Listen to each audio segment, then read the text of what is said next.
Hello, आज आमची चहा डेट झाली असं म्हणायला हरकत नाही. दिवाळी येते, साफसफाई तर झालीच पाहिजे म्हणून आज सकाळी ना जरा लवकरच उठून आवरावर चालू केली. ह्यावेळेस एवढे सण लागोपाठ आलेत की साफसफाईला काही पूर्णविराम लागतच नाही आहे. मी ह्यावेळेस वरचे डबे आणि रॅकवरची भांडीच घासणार आहे, कारण ट्रॉलीमधली भांडी मी ऑलरेडी घासली आहेत आणि ती चांगलीच आहेत म्हणून ती फक्त मग पुसून घेईन. डबे वगैरे सगळे आधी घासून घेतले आणि मग वाळायला ठेवले. आता आपण ना आतून क्लिनिंग करतोच, पण बाहेरच्या साईडून पण थोडंसं चांगलं आणि साफ झालं पाहिजे म्हणून मग ना किचनच्या ग्रिल्स आणि बाहेरच्या भिंतींवर पण थोडंसं पाणी मारलं.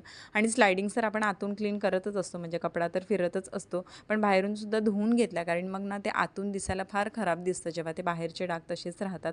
ते सगळं क्लीन केलं आणि खरं म्हणजे ना मला ह्या स्लायडिंगच्या ज्या गॅप्स आहेत ना त्या क्लीन करायच्या होत्या.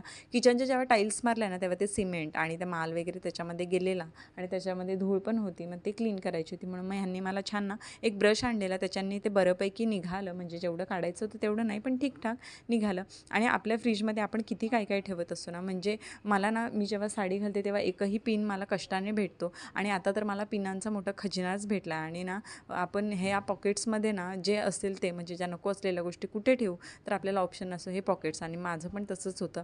त्या पॉकेट्स सगळं खाली केलं, ते धुवायला टाकलं आणि जेव्हा फ्रीज सरकवला तेव्हा बघते तर बापरे, एवढी घाण होती ना फ्रीजच्या पाठीमागे. म्हणजे मला असं वाटलं मी गणपतीला पण हे क्लीन नव्हतं केलं म्हणून मग हे एवढं सगळं साचलेलं. आणि ही अद्विकची बॉटल कधीची हरवली होती, ती मला आता ही पाठीमागे भेटली. मला असं वाटलं त्याने फेकून दिली असणार, पण ती बिचारी भेटली. सो मी हे सगळं आता क्लीन करत होते. ह्यावेळेस हा फ्रीजचा जो वॉटर कलेक्शन ट्रे आहे ना, तो पण माझ्याकडून मिस झाला क्लीन करायचा आणि त्याच्यामध्ये सुद्धा खूप घाण झालेली. फ्रीज सगळा क्लीन करून घेतलं छान. आणि हा माझा मिक्सर बघा, हा एवढा बिघडला आहे, म्हणजे मला असं वाटतं ना की गणपतीपासून याला मी कपडाच मारलेला नाही आणि तो एकदम घाण झाला आहे.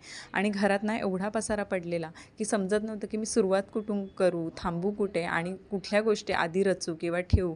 सो असं सगळं माझा गोंधळ उडालेला. आणि थोडा वेळ 2 मिनटं शांत बसले, गोष्टी प्रायोरिटीज केल्या सगळ्या कशा करायच्या आणि मग नंतर पुन्हा सुरुवात केली.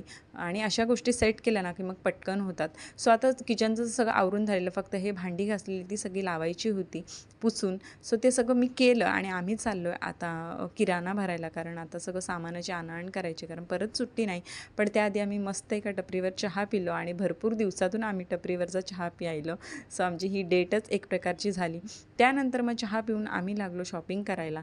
आता दिवाळीची शॉपिंग बोललं की आपली मोती साबणानेच आम्ही शुभमुहूर्त केला आणि त्यानंतर शॉपिंग झाली. एवढी सगळी शॉपिंग झालेली, एवढ्या सगळ्या पिशव्या आता न्यायच्या कसा, हा मोठा प्रश्न होता. सो चलो बाय, भेटूया नेक्स्ट व्लॉगमध्ये.